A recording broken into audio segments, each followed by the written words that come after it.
А вы знаете, что заниматься профессиональным спортом можно просто сидя за столом? Пример этому – фингербординг, уменьшенная копия скейтборда.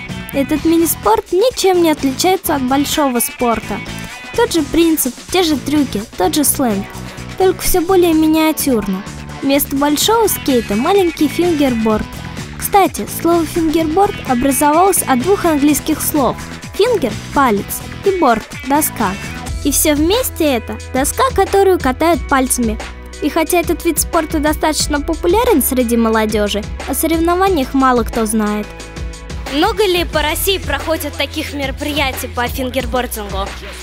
Достаточно часто, раз в 2 месяца, либо раз в месяц точно проходят. Эти соревнования одни из самых крупных в России в этом году и, в принципе, за всю историю фингербординга. На эти соревнования может прийти любой человек, у которого есть фингерборд, и начать просто участвовать, если он хочет, если он хотя бы умеет просто вот так вот прыгать. Правила соревнования достаточно простые. У нас есть квалификация, полуфинал и финал. В финале 2 попытки. На одну попытку дается минута. Человек за это время должен на как можно большем количестве фигур сделать как можно больше трюков. И чтобы уровень сложности этих трюков был достаточно высокий, чтобы ему занять 1-е место. Покажи трюки, которые ты умеешь выполнять. Самый простой трюк – это олли, как на скейте. То есть это ты просто прыгаешь, ты можешь запрыгать на любую фигуру, и в принципе этого достаточно уже, чтобы какие-то слайды, грайнды делать.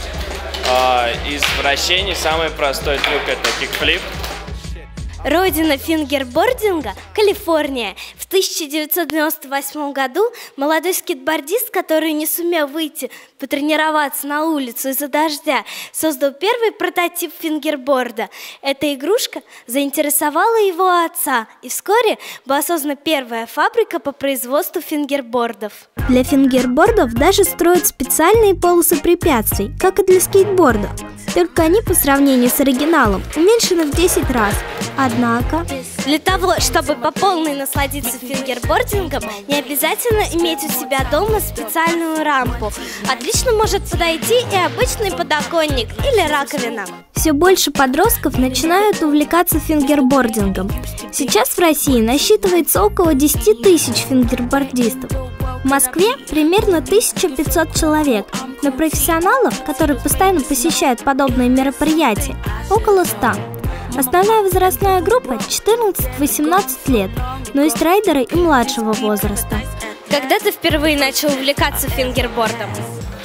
Полгода назад. А с чего ты начинал? Смотрел сайт и смотрел обучение трюков, потом начал уже другие трюки делать разные. То есть ты самоучка, тренировался сам, и никто тебе не подсказывал? Нет. Это было сложно или довольно просто? Сложно. Для того, чтобы стать профессионалом, надо уметь и знать много трюков и очень долго тренироваться. Я умею делать олли, это прыжок обычный, ну и разные гранды, слайды, там, скольжения обычные. И несколько флипов, бэкфлип или фронтфлип. Сколько времени нужно тренироваться, чтобы научиться все это делать? Каждому трюку свое разное время. Многие ребята самоучки, и глядя на них, удивляешься, как это они сами, без чьей-либо помощи, смогли достичь такого мастерства. Ловкость их пальцев поражает. Для того, чтобы управлять фингербордом, нужны всего 2 пальца, указательный и средний. Ими мы имитируем ноги скейтбордиста. Переставляя пальцы по доске, можно выполнять различные трюки. Как долго ты увлекаешься фингербордингом? Уже 2 года. Много тренировался? Да. Мозоли не нарастают на пальцах? Вот, видишь, мозоль на руках. В чем заключается данное соревнование? Данное соревнование – это, можно сказать, несколько соревнований видов. Там, например, лучший трюк по периле и Game of Skate, где одни люди заказывают трюки, а другие должны повторять. Вот. В каких дисциплинах ты собираешься принимать участие? Я думаю, во всех. Как вы поняли, в молодежный центр «Созвездие» может прийти каждый. Вас там с радостью примут в свою компанию не только фингербордисты, но и рэперы и брейк-дансеры. Так что дерзайте!